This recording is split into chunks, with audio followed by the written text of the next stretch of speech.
Okay. Hello beta. One more question from quadratic equation of class 10th. Find the value of root 6 plus root 6 plus root 6 up to infinity. Root के अंदर 6 plus फिर उसके अंदर 6 और ये up to कहाँ तक जा रहा है? इन्फिनिटी तक. अब इस तरीके के क्वेश्चन को हम कैसे सॉल्व करें, इसकी वैल्यू हमारे पास क्या होने वाली है, तो ध्यान से देखेंगे इसको कैसे सॉल्व किया जाता है और इसकी वैल्यू हमारे पास क्या होने वाली है. तो फर्स्ट ऑफ ऑल हम इसको लेट कर लेंगे कि let x is equal root 6 plus root 6 plus root 6. इस सबको क्या लेट किया हमने? x. ओके. अभी क्या करना है? Squaring on both sides. दोनों तरफ आप स्क्वायर कर दीजिए. Squaring on both sides. दोनों तरफ स्क्वायर करने से क्या होगा? रूट हट जाएगा हमारा, x के ऊपर स्क्वायर आ जाएगा, दैट इज x स्क्वायर. और यहां से एक रूट हमारा हट जाएगा, x स्क्वायर इक्वल्स, जब एक रूट हटेगा तो आएगा 6 plus root 6 plus root 6 plus up to infinity. यानी एक रूट हमारा हट चुका है. अब ये तो हो गया x स्क्वायर इक्वल 6. अब ये वाला जो पोर्शन बचा ये, इसको तो हम स्टैटिक में लेट कर चुके हैं. क्या है हमारा ये? x. तो in place of this root 6 plus root 6 plus root 6, ये अप टू इन्फिनिटी चल रहा है, इसको क्या मेंशन कर सकते हैं हम यहाँ पर? x. ओके. बस ये थोड़ा ध्यान रखना है यहाँ पर. बाकी टर्म इधर ले आइए आप. ये जब आप इधर लेके आएंगे ये हो जाएगा x स्क्वायर माइनस x, और 6 भी इधर आके माइनस ही हो जाएगा, इक्वल 0. ये हमारे पास एक क्वाड्रेटिक इक्वेशन फॉर्म हो गई. अब क्वाड्रेटिक इक्वेशन को कैसे सॉल्व करेंगे? स्प्लिटिंग द मिडिल टर्म हम कर लेते हैं यहाँ पर. अब मिडिल टर्म कैसे स्प्लिट करते हैं? हमारे पास एक रूल होता है कि एक्स स्क्वायर का जो कोफिशिएंट है और ये जो कांस्टेंट टर्म है, इसकी हम प्रोडक्ट करते हैं. प्रोडक्ट करके आएगा हमारे पास -6. अब -6 के ऐसे दो फैक्टर हमें पकड़ने होते हैं जिनको माइनस करें. माइनस ही क्यों करें? क्योंकि ये प्रोडक्ट होकर माइनस आ रहा है बेटा. तो माइनस करें तो हमारे पास 1 आ जाए, जो एक्स स्क्वायर का जो एक्स का कोफिशिएंट है 1 आ जाए. तो ऐसे फैक्टर हमारे पास क्या होने वाले हैं? 3 and 2. 3 2 जा 6 एंड 3 में से 2 माइनस करेंगे, क्या आ जाएगा बेटा? 1. 3 2 जा 6 एंड 3 में से 2 माइनस करेंगे, क्या बनेगा हमारा? 1. तो फैक्टर हमारे पास हो चुके हैं.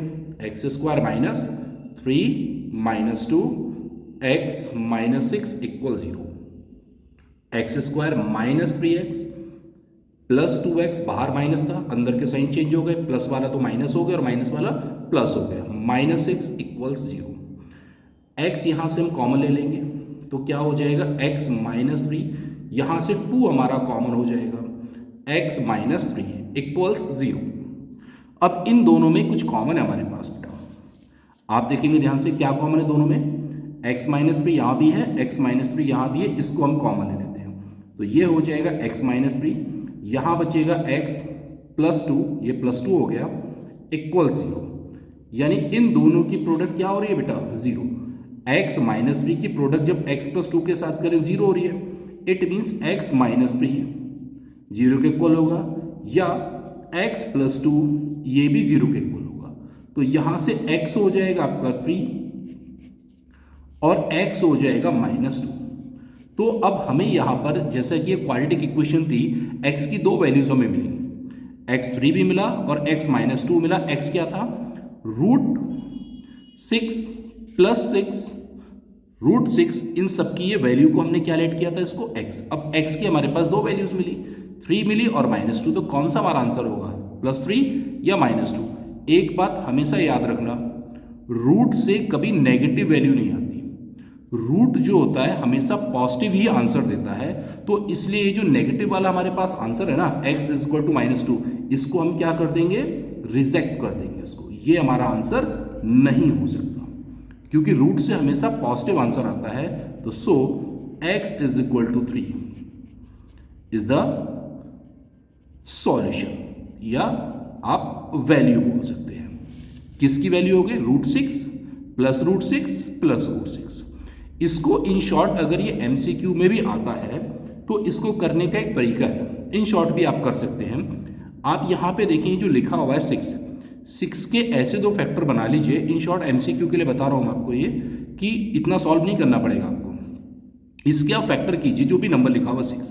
अब 6 के ऐसे फैक्टर करना है, ऐसे दो नंबर के फैक्टर जो आगे पीछे के नंबर होते हैं, जैसे 3 और 2, 3 2 जा 6। तो इसमें जो बड़ा वाला फैक्टर है ना, ये आपका आंसर हो जाएगा। अगर इसमें 6 की जगह यहाँ पे 12 चल रहा होता है, √12 प्लस √12 प्लस √12, इस तरीके से ये रूट के अंदर और अप टू ये इन्फिनिटी, तो 12 के फैक्टर अगर हम देखते हैं तो 4 × 3 बनेंगे उसके फैक्टर। तो ये जो बड़ा वाला फैक्टर है वो इसका आंसर हो जाता।